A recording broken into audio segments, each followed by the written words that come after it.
বিগত বেশ কয়েকদিন ধরেই অসুস্থ প্রেম চোপড়া। যদিও এক সপ্তাহ আগে তিনি বাড়ি চলে আসেন।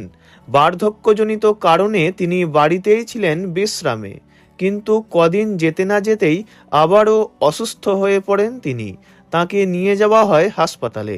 জানা গিয়েছে, অভিনেতার শারীরিক অবস্থা দেখে অপারেশনের সিদ্ধান্ত নেন তাঁরা।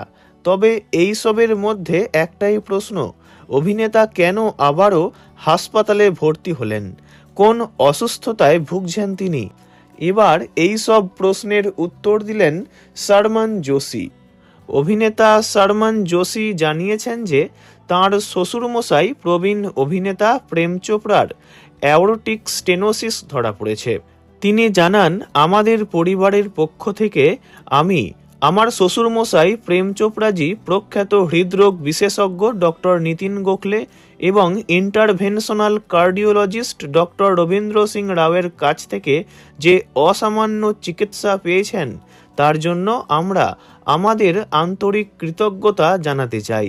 তিনি আরও জানান যে ট্যাভি অর্থাৎ ট্রান্সক্যাথিটার অ্যাওরটিক ভালভ ইমপ্ল্যান্টেশন নামক একটি ন্যূনতম আক্রমণাত্মক পদ্ধতির মাধ্যমে খোলা হার্ট সার্জারি ছাড়াই রোগাক্রান্ত অ্যাওরটিক হার্ট ভালভ প্রতিস্থাপন করা হয়েছে।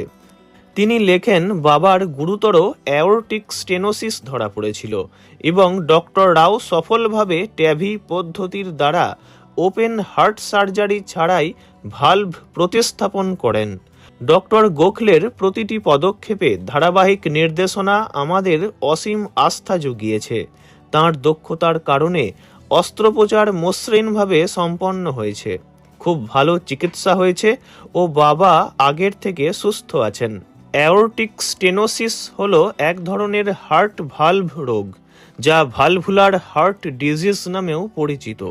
মায়ো ক্লিনিকের সংজ্ঞা অনুসারে অ্যাওরটিক ভালভ স্টেনোসিসের ভালভ সরু হয়ে যায় এবং পুরোপুরি খোলে না। এর ফলে হার্ট থেকে মহাধমনী এবং শরীরের অন্যান্য অংশে রক্তপ্রবাহ কমে যায় এবং বাধাগ্রস্ত হয়, যার ফলে মানুষ মারাও যেতে পারে। 92 বছর বয়সী অভিনেতা প্রেম চোপড়া এই সমস্যাতেই ভুগছেন। ভিডিওটি এইটুকুই। বিনোদন জগতের সব রকম খবরাখবর জানতে চ্যানেলটি অবশ্যই সাবস্ক্রাইব করবেন। ধন্যবাদ।